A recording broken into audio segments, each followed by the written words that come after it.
જમ્મુ કાશ્મીરના પહલગામમાં છેલ્લા 25 વર્ષમાં સૌથી મોટો આતંકી હુમલો નોંધાયો છે। આ હુમલામાં 27 પ્રવાસીઓના મોત થયા છે। ગુજરાતમાંથી સુમિત પરમાર, યતેશ પરમાર અને શૈલેષ કડથિયાનું મૃત્યુ થયું છે। તો આ મામલે વિપક્ષના નેતાઓની પ્રતિક્રિયા સામે આવી છે। ગુજરાત પ્રદેશ કોંગ્રેસ પ્રમુખ અને રાજ્યસભાના સાંસદ શક્તિસિંહ ગોહિલે જમ્મુ કાશ્મીરના શ્રીનગરમાં પહોંચીને નાગરિકોના પાર્થિવ દેહને શ્રદ્ધાંજલિ આપી છે। તો બનાસકાંઠાના સાંસદ જ્ઞાનીબેન ઠાકોર, આપ નેતા ઈસુદાન ગઢવી અને ગોપાલ ઇટાલિયાએ ફેસબુક પર પોસ્ટ કરીને મૃતકોને શ્રદ્ધાંજલિ પાઠવી છે। તો આવો જાણીએ સમાચાર વિસ્તારથી। નમસ્કાર, જમાવટ સાથે હું છું પાર્થ।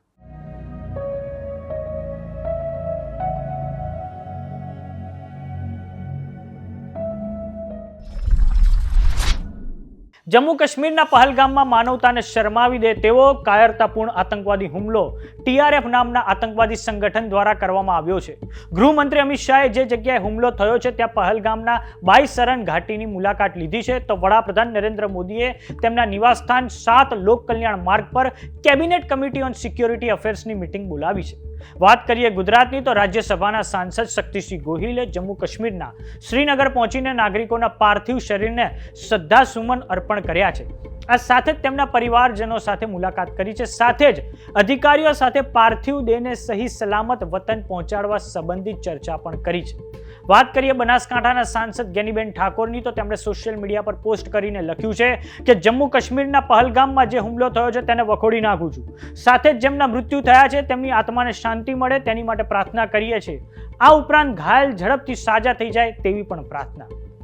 આમ આદમી પાર્ટીના નેતા ઈસુદાન ગઢવીએ ફેસબુક પર પહલગામમાં આતંકવાદી હુમલાને લઈને એક વિડીયો પોસ્ટ કર્યો છે, જેમાં તેમણે કહ્યું છે કે જમ્મુ કાશ્મીરના પહલગામમાં થયેલ આતંકી હુમલામાં જે લોકોના મૃત્યુ પામ્યા છે તેમની આત્માને પ્રભુ તેમના શ્રી ચરણોમાં સ્થાન આપે તેવી પ્રાર્થના। આતંકવાદીઓએ કાયરતાપૂર્વક આ હુમલો કર્યો છે। ભારત સરકાર આતંકવાદીઓ વિરુદ્ધ જે પણ પગલાં લેશે તેમાં અમારું પૂર્ણ સમર્થન છે। તો આ સાંભળો આપ નેતા ઈસુદાન ગઢવી શું બોલ્યા છે। જમ્મુ કાશ્મીરના પહલગામમાં જે રીતે આતંકવાદીઓએ કાયરતાનું કામ કરી અને ટુરિસ્ટ સહિત નાગરિકોને 26 નિર્દોષ લોકોને જે 26 થી વધુને મોતને ઘાટ ઉતાર્યા છે એ ખૂબ જ દુઃખદ ઘટના છે।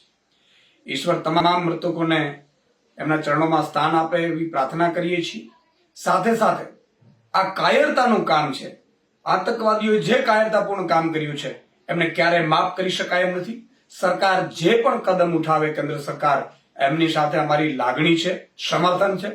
ગુજરાતના પણ 3 જેટલા ટુરિસ્ટોનું મોત નીપજ્યું છે, સુરત અને ભાવનગરના, એમને પણ ભગવાન એમના ચરણોમાં સ્થાન આપે, એમના પરિવારને દુઃખ સહન કરવાની શક્તિ આપે। અને અમારી આમ આદમી પાર્ટીની સુરતની ટીમ અને ભાવનગરની ટીમ પણ એમના ઘરે સંવેદના વ્યક્ત કરવા જઈ રહી છે। પણ એટલું જ કહેવાનું છે કે આ કાયરતાના જે કામગીરી કરી છે આતંકવાદીઓએ, કાયરતાપૂર્ણ જે કામગીરી કરી છે એને હવે એક્શનનો સમય આવી ગયો છે। કેન્દ્ર સરકાર ઠોસ કદમ ઉઠાવે અને કેન્દ્ર સરકારના દરેક કદમની સાથે આમ આદમી પાર્ટી અને એમનું આખું સમર્થન છે। વિસાવદરની પેટા ચૂંટણીના ઉમેદવાર ગોપાલ ઇટાલિયાએ ફેસબુક પર પોસ્ટ કરીને લખ્યું છે કે પહલગામના હુમલામાં પીડિત પરિવારોને પ્રભુ શક્તિ આપે। ભારત પર કોઈ પણ પ્રકારનો આતંકવાદી હુમલો સહન નહીં કરી લેવાય। અમે આતંકવાદીઓની વિરુદ્ધમાં સરકાર જે પણ પગલાં લેશે તેનું સંપૂર્ણ સમર્થન કરીશું। આમ ગુજરાતમાં વિપક્ષે પહલગામ હુમલાના મૃતકોને શ્રદ્ધાસુમન પાઠવ્યા છે। તો સમાચારોમાં અત્યારે બસ આટલું। જોતા રહો જમાવટ। જો તમે અમને YouTube પર જોઈ રહ્યા તો સબસ્ક્રાઇબ કરો, જો તમે અમને Instagram અને Facebook પર જોઈ રહ્યા તો ફોલો કરો। નમસ્કાર।